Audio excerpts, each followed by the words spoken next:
Magandang hapon sa inyong lahat at ako po si John ng Toyline Collections PH para magbahagi sa inyo ng isa na namang toy line noong 1990s na tinatawag na Power Rangers.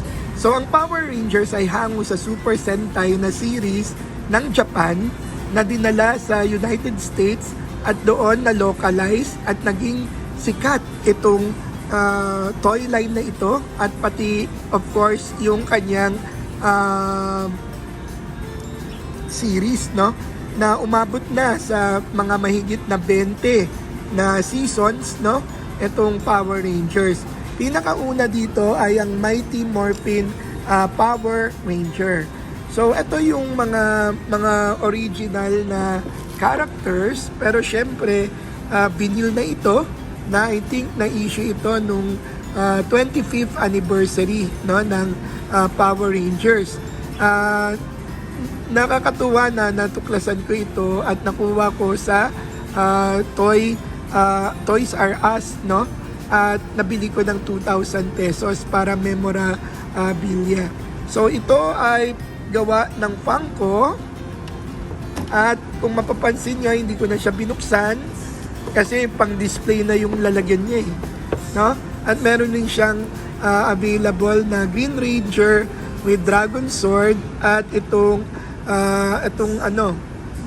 White Ranger rather with Tiger Sword.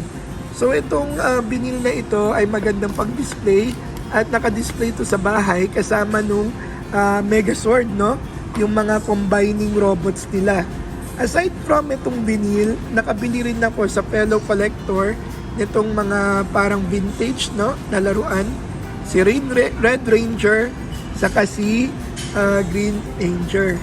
Hindi ko na masyadong kinolekta lahat kasi nung 1993, first year college na ako noon. So hindi ko na talaga nasubaybayan itong Power Ranger. Pero syempre, bilang collection item, nag-try akong bumili ng mga reissued, no, na mga memorabilia.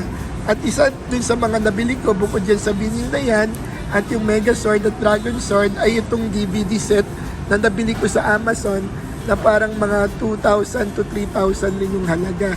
Kaya lang, hindi ko siya mapanood kasi naka-region 1 yung setting nitong DVD na ito. Hindi ko siya mapanood sa PS4. So kung may mga suggestions kayo kung paano ko ito mapapanood, yan, no? Pakisabi lang sa akin dito sa comment. Yan. So, maraming salamat sa pakikinig nyo at panonood dito sa vlog. So, I guess ito yung mga, yan yung mga nabili ko. At ito naman yung DVD set, no? Ito yung nasa likod.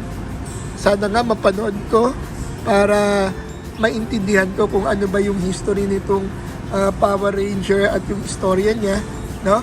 Kasi yung season 1, yan yung original na, yan yung una, no, na season sa US at yan yung pinakasikat sa lahat ng mga nasa series, no, nitong Power Ranger. So hanggang sa muli, maraming salamat and have a great weekend. Bye!